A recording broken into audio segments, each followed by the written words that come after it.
Selamat siang adik-adik. Ya, senang kita bertemu kembali ya siang ini untuk kuliah lanjutan kita yang blok neurotik. Semua dalam keadaan sehat? Sehat. Kita telah berjumpa minggu lalu ya dengan topik yang neurotik. Ini kan semua somatoform juga blok neurotik. Jadi minggu lalu kita sudah bahas ya. Ada yang masih ingat apa saja yang kita bahas? Mungkin ada yang bisa mereview, ada volunteer yang bisa mereview jenis-jenis gangguan cemas yang sudah kita bahas apa. Ada yang bisa mau volunteer mereview? Dokter Tia mungkin ya, silakan. Gangguan cemas itu sendiri pada peneliti itu ada beberapa bagiannya, yaitu gangguan anxiety. Jadi kalau pada anxiety ada yang fobia yang agorafobia, ada fobia yang fobia yang khas, kemudian ada gangguan anxiety lainnya termasuk gangguan cemas menyeluruh. Kemudian ada juga yang gangguan campuran cemas dan depresi. Terima kasih Dokter Tia. Tadi disebut ada gangguan cemas menyeluruh gitu ya, ada gangguan panik. Ada yang bisa membedakan nggak gimana tuh bedanya gangguan cemas menyeluruh dan gangguan panik? Iya, silakan Dokter Intan. Nah, dokter, untuk gangguan cemas menyeluruh dan gangguan panik, perbedaannya adalah pada gangguan cemas menyeluruh yang dominan adalah terjadinya kecemasan. Tetapi pada gangguan cemas ini penyebabnya biasanya tidak jelas atau sifatnya free floating dan dia bisa terjadi terus-menerus. Sedangkan pada gangguan panik di sini adalah kecemasan tetapi yang lebih mengarahnya lebih berat, dan biasanya dia terjadinya secara episodik, secara tiba-tiba, dan penyebabnya biasanya ada penyebab yang jelas. Iya. Dan kalau gangguan panik di luar serangan relatif bebas cemas ya. Ya, terima kasih. Jadi dari beberapa volunteer yang tadi menyampaikan, saya rasa kuliah kita minggu lalu sudah cukup dipahami ya. Jadi adik-adik yang lain juga bisa ikut mengingat kembali. Karena nanti kan sehabis mata kuliah kita habis akan ada ujian akhir ya untuk evaluasinya. Ya. Ya, baik, kita akan lanjutkan ke topik kita untuk minggu ini ya. Kita akan membahas tentang somatoform disorder, gangguan somatoform. Saya lupa kita ternyata ini hybrid ya. Ada beberapa adik-adik kita yang sedang tugas di jejaring yang sedang mengikuti kuliah. Suaranya jelas didengar ya, Dokter? Siapa yang di jejaring? Di Wang Aye, cukup jelas nggih, mudah-mudahan cukup jelas. Jelas ya, nggih. Jadi topik kita minggu ini adalah tentang somatoform disorder. Sudah masih ingat ya, saya Dokter Putri. Kemudian ini adalah kode mata kuliahnya ya. Ilmu Kesehatan Jiwa Nasional nomor 401, dan tim teachingnya di samping saya sendiri ada Dokter Sukode Bagus ya, sudah pada kenal kan ya. Kemudian ini adalah learning outcome-nya. Jadi kita harapkan mahasiswa nanti mengetahui ya terkait definisi kayak tadi ya, definisi gangguan cemas, definisi, etiologi, patofisiologi, kriteria diagnosis gangguan somatoform baik pedoman nasional maupun pedoman internasional serta tata laksana. Ini adalah beberapa referensi yang adik-adik bisa pakai ya untuk nanti membaca lebih lanjut, ingin mengetahui lebih lanjut. Ada buku kurikulum kolegium, kemudian ada buku Kaplan and Sadok, ini textbook wajib ya yang adik-adik harus pelajari. Kemudian ada DSM 4, kemudian DSM 5, sekarang sudah terbit DSM 5 ya. Kemudian PPD KJ 3 kita. Ini pendahuluan bahwa gangguan somatoform itu ditandai oleh banyaknya keluhan fisik ya. Jadi berdebar lah, sakit kepala lah, ya, sakit perut ya, perut kembung. Jadi banyak keluhan-keluhan fisik gitu ya.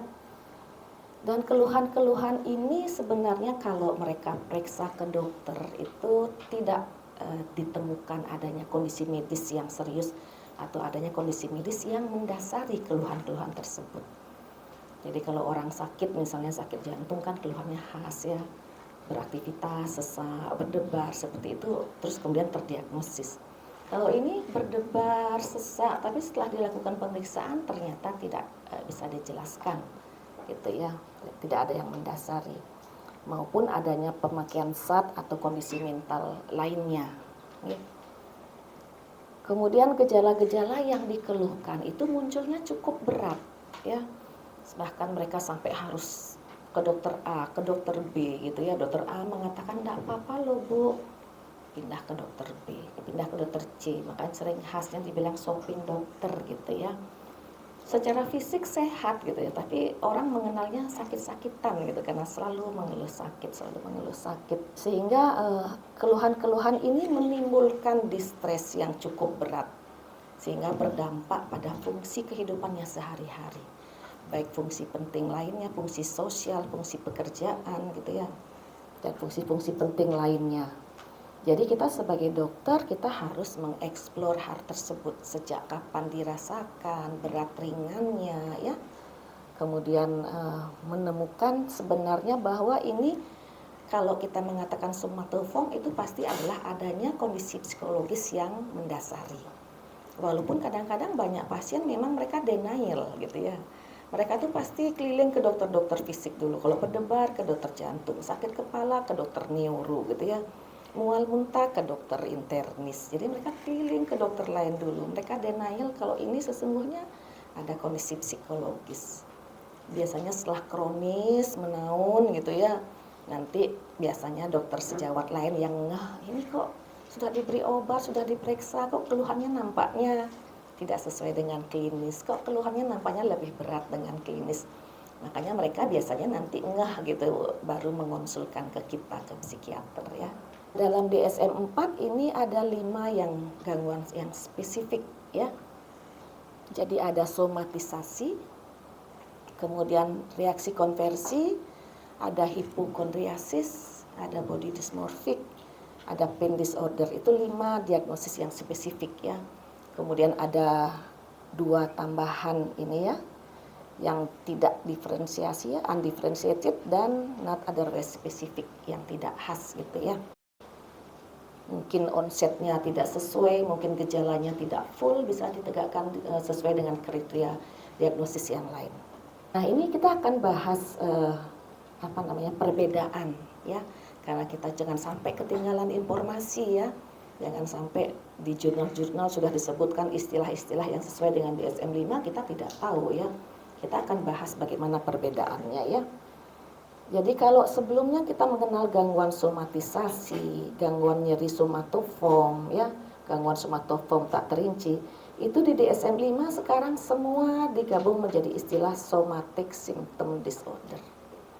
Jadi keluhan somatik ya, entah nyeri, entah yang mana gitu. Kemudian yang gangguan hipokondrik itu sekarang di DSM-5 menjadi illness anxiety disorder, kecemasan terkait menderita suatu penyakit yang serius gitu ya. Kemudian ada reaksi konversi itu tetap ada, kemudian psychological factor yang affecting kondisi medis umum ya.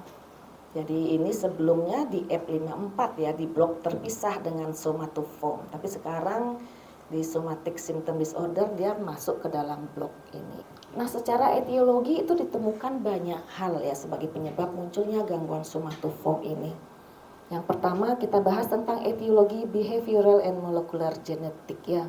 Ternyata sudah banyak yang menemukan sebagaimana halnya dengan gangguan-gangguan jiwa lainnya bahwa unsur genetik itu sangat berpengaruh ya. Ada yang pernah baca nggak tentang penelitian genetik pada gangguan mental? Pada schizophrenia misalnya, pada gangguan pemakaian zat misalnya ya. Jadi ternyata ada pengaruhnya.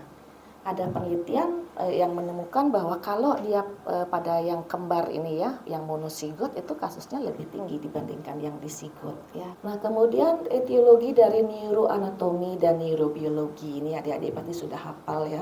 Banyak kuliah-kuliah sebelumnya selalu mengaitkan dengan hal ini, apalagi kuliah yang blok neurotik ya. Yang psikotik juga ada kaitannya dengan hal ini. Yang pertama ini yang terganggunya ya, HPA axis ya, cortisol deregulation ya.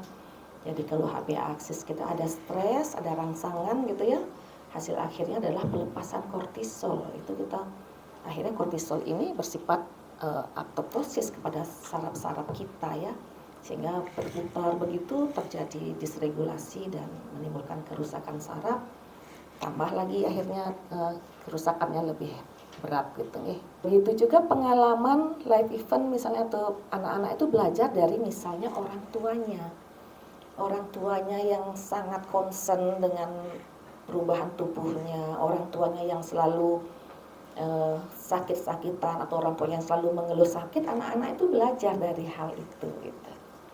Dia meniru gitu kan. Jadi itu dikatakan mereka akan mempunyai tendensi yang sama ya. Nah, ini etiologi dari kognitif ya, faktor kognitif.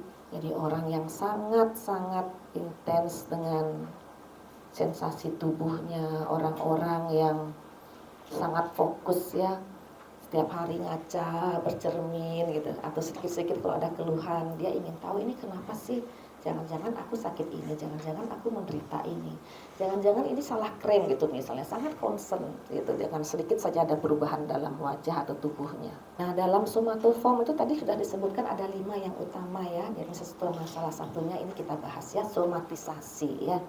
Gangguan somatisasi itu di DSM-5 menjadi somatic symptom disorder gitu ya. Nah, gangguan somatisasi ini yang khas ditandai dengan banyaknya keluhan ya. Banyak keluhan. Jadi kombinasi dari keluhan nyeri, gastrointestinal, seksual dan pseudoneurological symptom ya. Jadi biasanya dimulai dari usia 30 tahun atau sebelum 30 tahun ya, yang bisa berlangsung menaun ya, bertahun-tahun bisa terjadi. Kemudian keluhan tersebut bisa melibatkan multiple organ ya, dari berbagai sistem.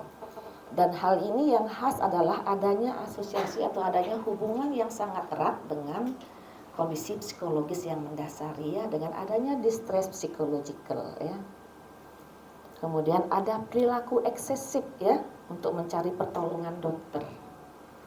Makanya dibilang shopping dokter tadi ya, kita sebut istilahnya. Kalau dokter A bilang enggak apa-apa bu, saya loh dok yang merasakan, saya kok berdebar terus ya dok gitu. Minta diperiksa lagi gitu kan. EKG normal, minta echo gitu ya. Echo normal, minta CT scan, minta MRI macam-macam. Jadi dia selalu, saya loh benar-benar memang dirasakan keluhannya. Jadi harus dibedakan dengan malingering ya, bukan berpura-pura. Memang benar dirasakan keluhannya, sensasi berdebar, sensasi misalnya pusing, sensasi perutnya kembung, itu benar-benar dirasakan. Kita tahu di HPA aksis itu ada kaitan ke saraf simpatis dan parasimpatis juga kan ya, ke otonomik.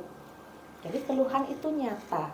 Jangan nanti mengatakan, ah ibu ini meningitis gitu ya, ah ibu ini terlalu berlebihan gitu. Enggak, itu memang benar dirasakan.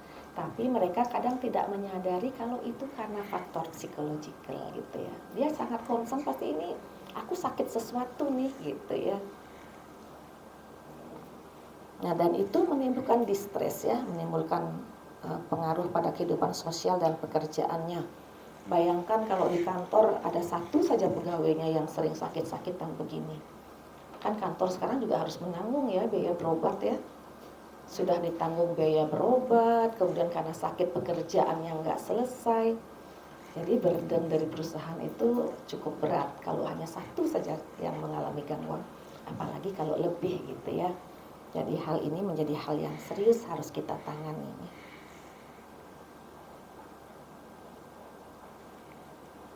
Nah, sesungguhnya keluhan ini sudah sejak zaman lama ya, zaman Egypt dibilang ya. Itu zaman kapan itu ya, zaman yang sangat lama. Waktu itu disebut dengan istilah histeria.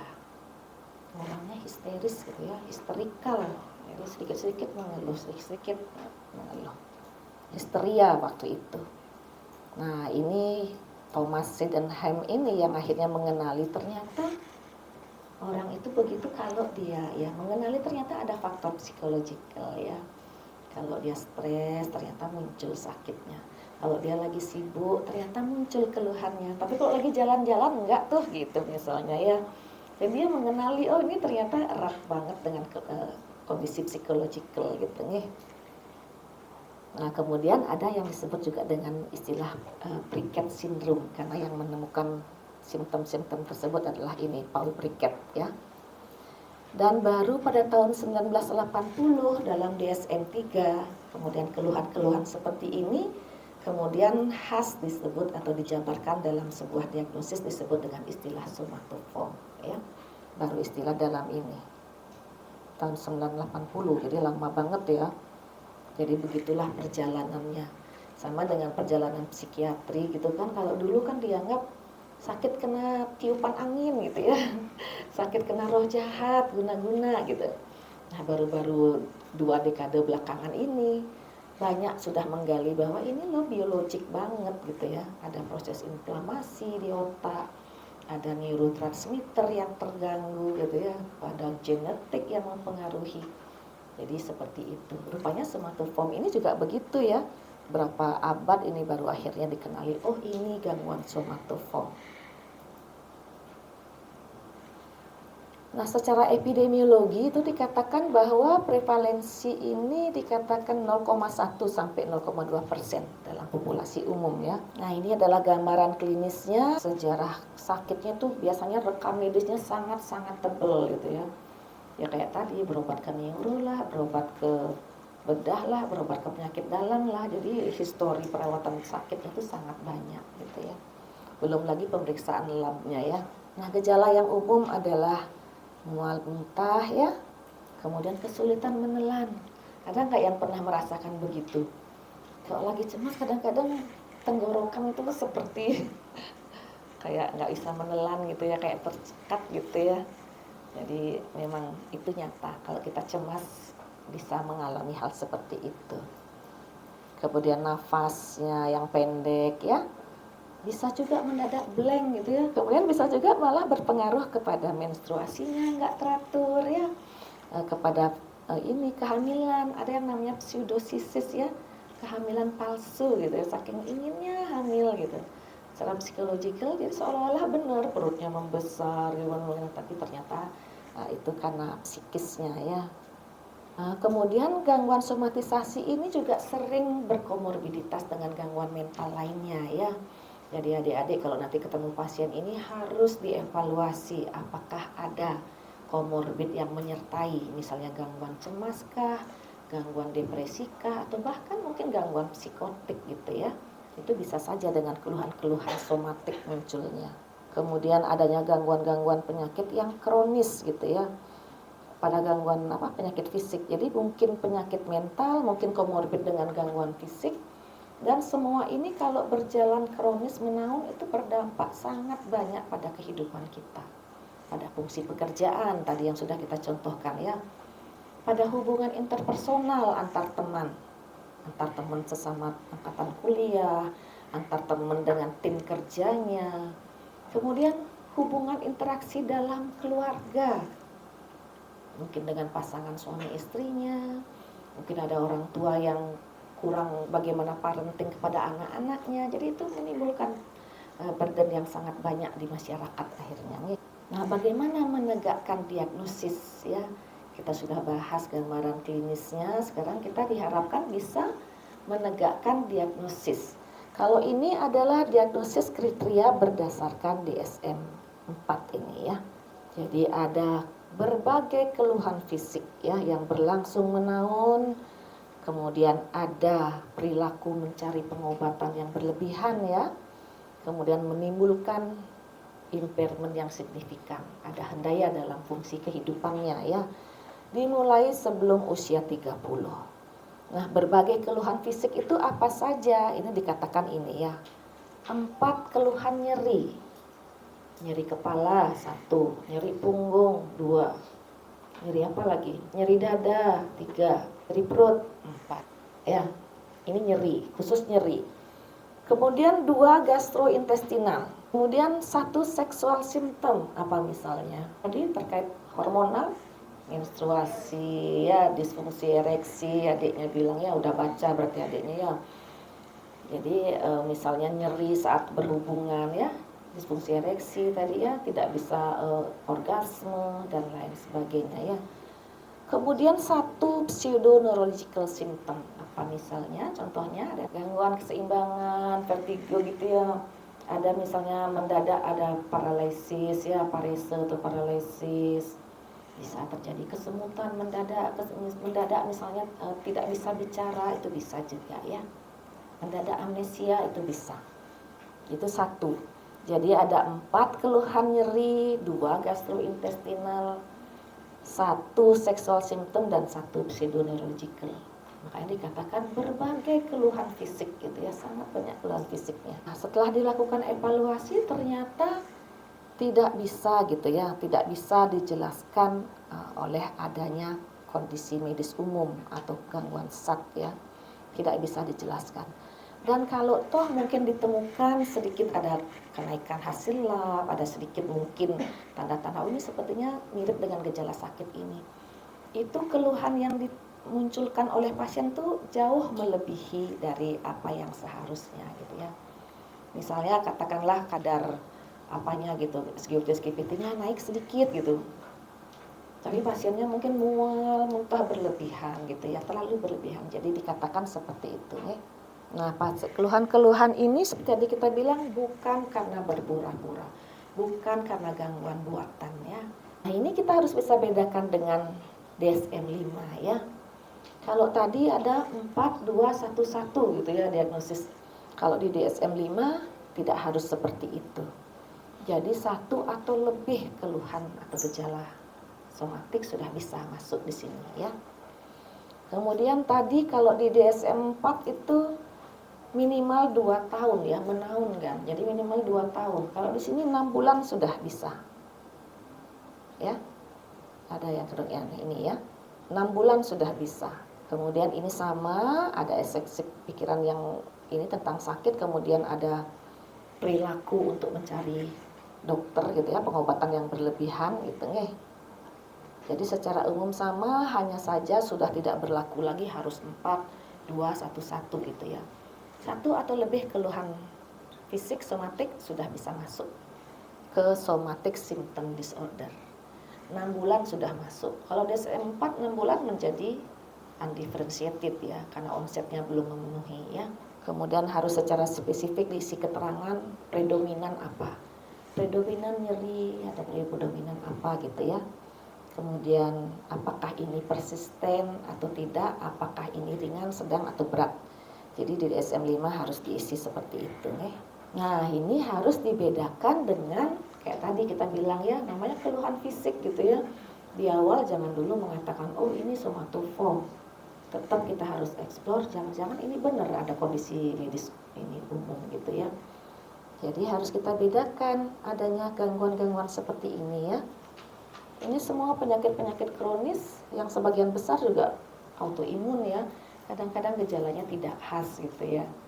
Jadi berbagai keluhan fisik bisa muncul kayak multiple sclerosis, myasthenia gravis, SLE ya, pada HIV ya, masih banyak lagi. Kemudian yang kedua, bedakan dengan berbagai gangguan mental lainnya.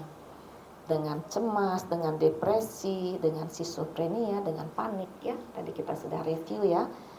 GAD, gangguan cemas menyeluruh dan gangguan panik. Kemudian juga harus dibedakan dengan gangguan somatoform lainnya.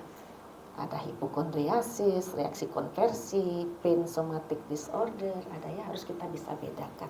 Nah, biasanya perjalanan penyakit dan prognosisnya berjalan kronis ya. Kronis, menahun tadi katakan, bertahun-tahun bahkan. Kemudian biasanya di usia 30 ya. Kemudian ada periode yang artinya hubungan antara peningkatan stres dan munculnya keluhan-keluhan somatiknya. Nah, terapinya ini secara umum hampir sama dengan gangguan neurotik secara keseluruhan ya. Jadi apalagi somatoform ya yang berjalan kronis. Jadi harus secara teratur, harus ada ini ya, evaluasi secara teratur ya. Kemudian kalau kita sudah tahu ini somatoform, jangan lagi kemudian melakukan pemeriksaan-pemeriksaan yang tidak diperlukan. Misalnya udah tahu somatoform, udah tahu ini karena pengaruh psikologikal, periksa lab lagi, periksa ronsen lagi, padahal dokter sebelumnya sudah mengeksklud hal-hal tersebut gitu ya. Kemudian berikan kesempatan pasien mengekspresikan emosinya ya. Jangan kalau pasien, kadang-kadang kita memang harus sabar. Kalau pasiennya pas mau banyak terbuka, banyak cerita, nanti jangan kita yang bosen dengerin gitu ya. Jadi berikan pasien kesempatan mengekspresikan emosi. Bahwa dalam setiap perubahan kehidupan pasti seseorang akan mengalami ketidakstabilan, mengalami reaksi psikologis. Itu hal yang wajar ya. Tapi kemudian bagaimana supaya itu tidak menjadi gangguan? Bagaimana kita menemukan coping yang lebih adaptif, itu yang perlu kita pelajari dan kita ajarkan ke pasien-pasien kita ya. Jangan orang sedang memang punya masalah nggak diberi sedih, orang sedang kehilangan nggak boleh sedih, nggak. Jadi berikan kesempatan mengekspresikan emosinya ya. Kemudian ada psikoterapi, ini sangat penting ya, baik individu maupun grup. Dan dikatakan dari berbagai penelitian bahwa CBT ya, Cognitive Behavior Therapy, itu superior daripada psikoterapi lainnya ya pada kasus ini gitu nih. Kita mengenal banyak psikoterapi yang efektif, tapi dikatakan CBT itu lebih superior ya, karena dia merubah kognitifnya, merubah irrational beliefnya, merubah perilakunya gitu ya. Jadi ini dikatakan efektif. Nah kemudian apakah perlu obat-obatan? Kalau misalnya psikoterapinya sudah dilakukan, kalau emang dibutuhkan diberikan obat-obatan ya. Apalagi kalau berat keluhannya, itu obat-obatan harus masuk. Ya, sesuaikan dengan kondisi klinis dan kondisi komorbiditas kalau misalnya itu ada. Apakah ada gangguan jiwa lain yang juga kita temukan. Dan kalau memberikan obat, kita harus memonitor obat-obat tersebut ya. Bagaimana efek klinisnya dan juga yang terpenting bagaimana efek sampingnya ya. Jangan sampai nanti muncul efek samping, pasiennya malah nanti nggak mau datang lagi ke kita. Dulu keluhannya cuma sakit kepala, sekarang kok nambah gitu karena efek samping obat ya. Jadi kita harus memonitor hal tersebut. Baik, berikutnya kita akan lanjutkan dengan hipokondriasis ya. Ini dua gangguan yang harus bisa kita bedakan. Jadi di DSM-5 hipokondriasis itu disebut dengan illness anxiety disorder ya. Kecemasan terkait dengan penderita suatu penyakit yang dia rasakan. Kekhawatiran menderita suatu penyakit. Epidemi dan etiologi hampir sama, hanya saja dikatakan di sini bahwa prevalensinya itu 4-6% ya yang datang ke klinik umum gitu ya. Kemudian, nah kalau di hipokondrik itu laki-laki dan wanita hampir sama ekivalennya. Kayak tadi somatisasi wanita yang banyak nih. Kemudian dari usia itu 20-30 tahun rata-rata. Nah ini tentang ini ya, tentang ras dan ini dikatakan yang berkulit hitam itu lebih banyak ya. Tapi secara sosial dan pendidikan itu hampir sama prevalensi atau epidemiologinya. Gambaran klinisnya, apa yang khas sih dari hipokondriasis, apa sih yang membedakan dari somatoform, kenapa ini dibedakan gitu ya. Jadi kalau pada hipokondriasis itu yang dimunculkan itu adalah keluhan dia meyakini menderita suatu penyakit yang berat.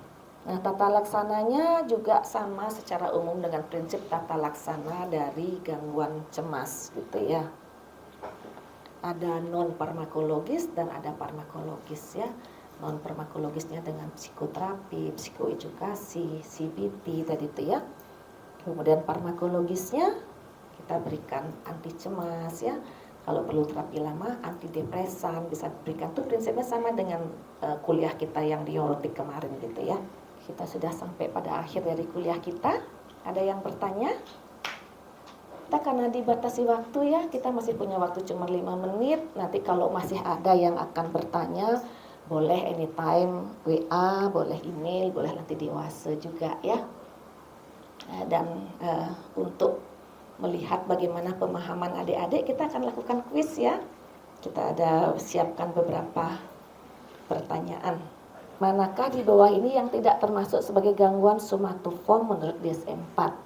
A. Gangguan konversi, B. Hipokondriasis, C. Gangguan somatisasi, D. Histrionik, E. Body dysmorphic disorder. Apa? Histrionik ya. Yang lain setuju? Angkat tangan. Oh semua berarti ya. D ya, ya yang di Zoom juga bilang D, histrionik ya benar. Berikutnya Pasien perempuan 30 tahun datang ke dokter dengan keluhan yang menerus bahwa ada sesuatu yang salah dengan perutnya. Ia takut menderita kanker. Dokter telah melakukan wawancara, ditemukan semua pemeriksaan dalam batas normal. Sebelumnya pasien telah menemui banyak dokter lain dengan keluhan yang sama dan hasil pemeriksaan dalam batas normal. Diagnosis yang mungkin adalah apa A? Hipokondriasis, kompak ya. Jadi hipokondriasis, jadi khas ya, khawatir menderita sakit yang berat. Nah, jadi mudah-mudahan ini bermanfaat ya adik-adik ya. Jadi mungkin nanti kita akan lanjutkan minggu depan. Jadi kalau misalnya tidak ada pertanyaan bisa lewat WA atau ke email ya. Jadi terima kasih atas perhatiannya dan semoga bermanfaat ya. Selamat siang.